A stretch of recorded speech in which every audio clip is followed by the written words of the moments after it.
The North African campaign was a ferocious struggle across the shifting sands, where scorching heat and endless dunes swallowed men and machines alike. For 2 years, 11 months and 3 days, the desert became a graveyard of ambition as both sides fought in a relentless dance of advance and retreat. British commandos played a daring and deadly role in the North African campaign, striking from the shadows to disrupt Axis operations. These elite raiders, alongside the Long-Range Desert Group, LRDG, and the newly formed Special Air Service, SAS, launched covert attacks deep behind enemy lines. Today we will see if the commandos have what it takes against the Axis forces. Special thanks to Harmon from HMGS for allowing us to host this event at this location, and Scott G for organizing it. The tournament was 90 points. Plus, we could get a Firestorm unit. We had 3 choices for a Firestorm unit. The first was a plane. The second was 14 points of artillery. The last was 16 points of any unit. As long as those units were legally viable in your list, you could take it. As for books, North African books were allowed, with some exceptions.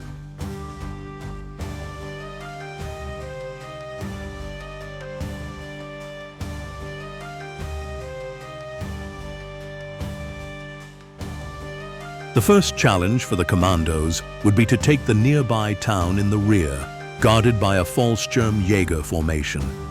This resource depot hidden within the small town was said to house fuel for the German panzer divisions, currently engaging other Allied formations.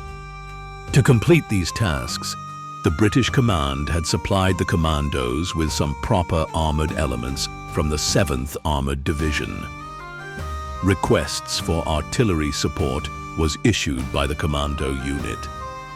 Unfortunately, the shifting sands and dunes made tracked 25-pounders unavailable, and thus a squadron of Kitty Hawk fighter bombers were quickly deployed.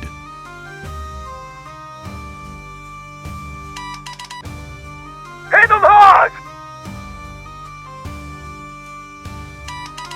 A-OK, as our American friends say.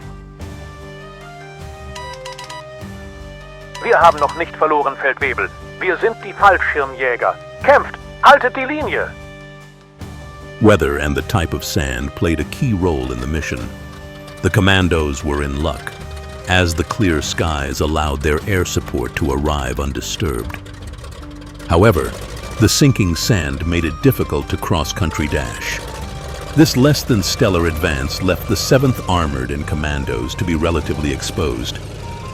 It was then that the Fallschirmjägers opened fire with their 10.5 centimeter artillery batteries, pinning A platoon left of the armored column, while mortar fire pinned B platoon to the right. During the barrage, a more concentrated fire struck the 7th Armored. The battalion commander quickly adjusted his sight and caught a glimpse of Marder 1 tank destroyers.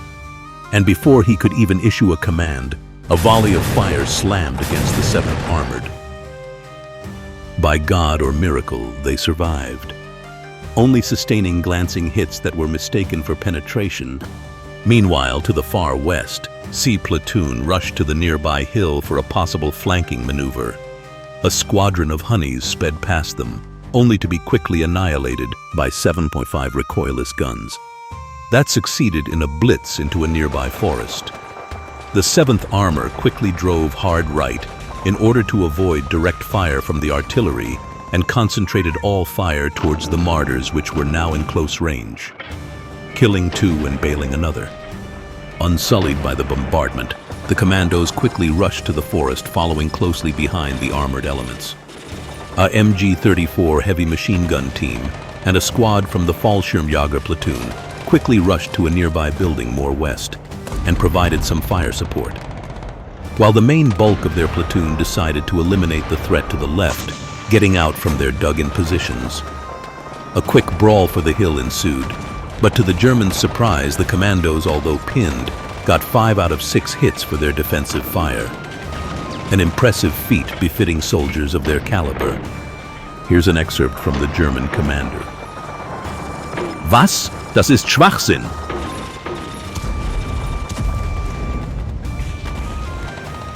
The rest of the turns went on very well for the commandos in the 7th Armored, ultimately winning 7-1. Although I lost 2 platoons, the Germans had the Erwin Rommel for free included in their list, which makes them lose a point if they lost, and gain one if they win.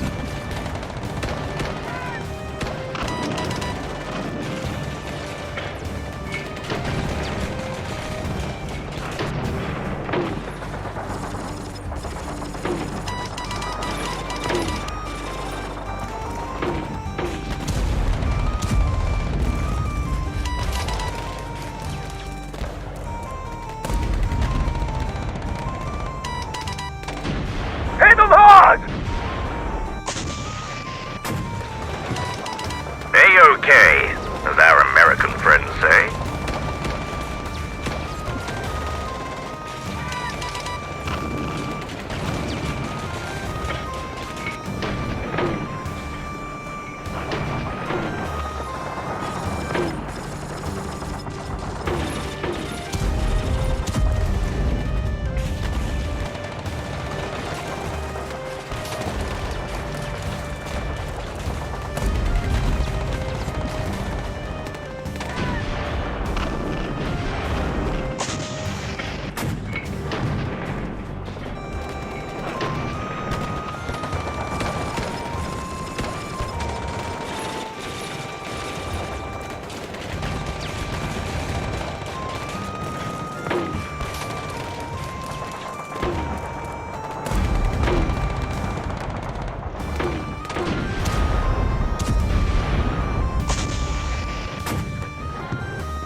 As the sun slowly dawned on other sectors, it appears the Allied had a slight edge this day. 2 German formations were able to win their respective battles. However, 3 Allied commanders, including myself, were able to secure their objectives. With the defeat of the Fallschirmjägers and minimal casualties, the commandos quickly made way to their next objective to flank a German convoy heading to a resupply point. But perhaps they acted too quickly. This time, the commandos finally received their 25-pounders, setting them up immediately on a hill overseeing the crossings.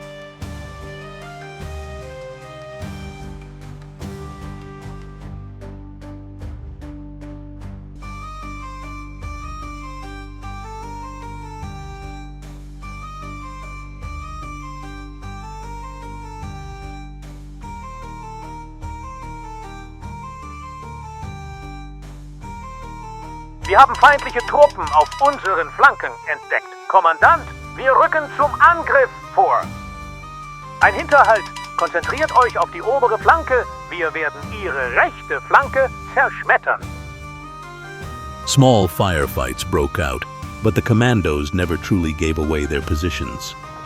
Artillery fire was exchanged on both sides, with the 25-pounder and commando mortar team having a slight edge.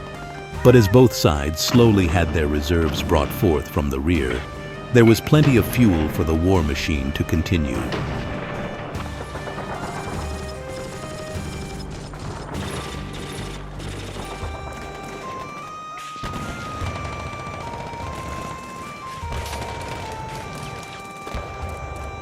A cheeky tactic was deployed by the commando unit. Realizing the building in front of them was valuable, one squad was ordered to guard it by standing behind it. And thanks to the 2-inch rule, where you cannot be within 2 inches of the opponent unless you assault, this action prevented the pioneer platoon from entering immediately and provided valuable time for more units from the 7th to arrive. The Grant Squadron and Honeys went on a more aggressive venture, as there wasn't much mobile anti-tank weapons to oppose them. The Grants slammed against the enemy's heavy machine gun unit, while the Honeys opened fire into the forest in front, mowing down several squads of Panzer Grenadiers. Many more minutes went by as my opponent made very little progress. Only one relatively healthy pioneer platoon remained to take the objective, but that would mean getting out of their bulletproof cover and into the sights of 2 commando platoons.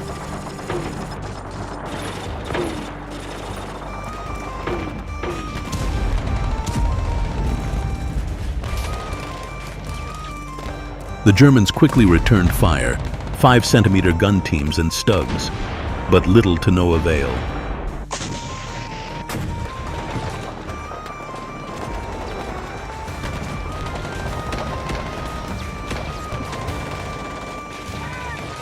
As I saw the end drew near, the commandos and Honey started to reunite and made an attempt to block the pioneers, forcing them to stay in the train station.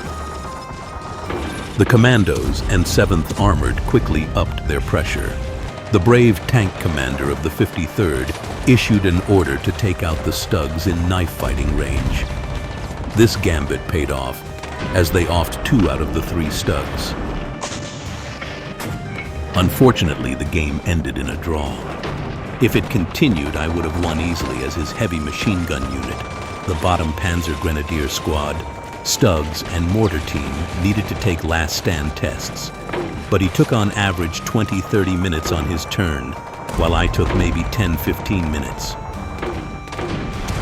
But Stubborn was the man with a pioneer platoon and a dream.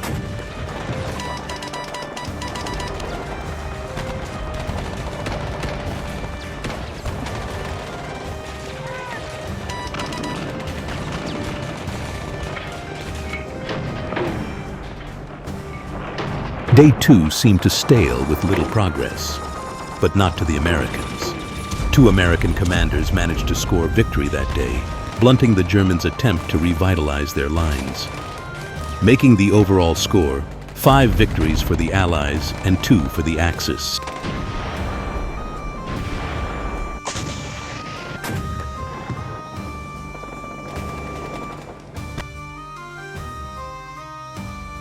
Game 3 and 4 were saddening, to say the least.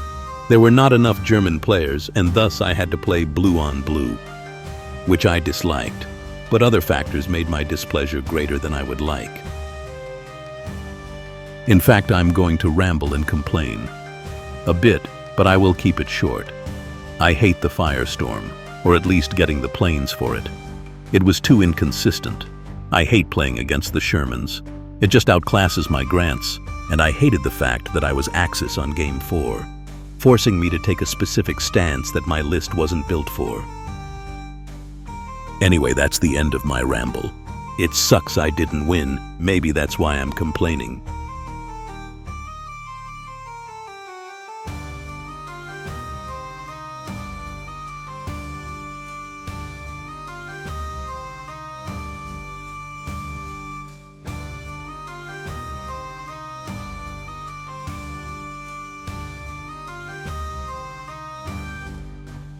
Day 3, the Germans struck back, using their reserves.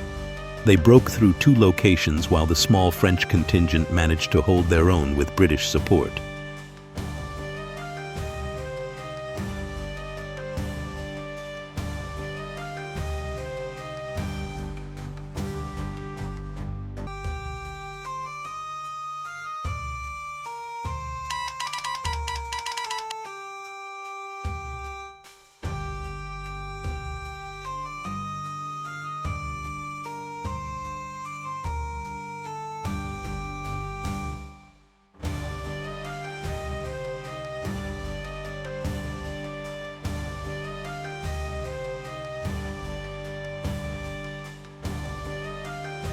Overall, I still quite liked my list. With the 25-pounders included, it would have been an okay list against Germans, but with the planes being my Firestorm unit 3 out of 4 games, it was quite disappointing. As for the event, I hope there's more. I liked the desert stuff and the sand and weather effects. On the final day, the report from the Chief of General Staff came in. The German breakthrough managed to go farther than anticipated. 2 more towns were captured and seized, while a single American Sherman formation managed to break out of an encirclement and return back. 7-7 final score. Both sides grinded against each other. Point-wise, The Germans managed, but only marginally. We drew raffles and I got 3 Shermans. So maybe I'll do better next time when I bring Churchills for those pesky American Shermans.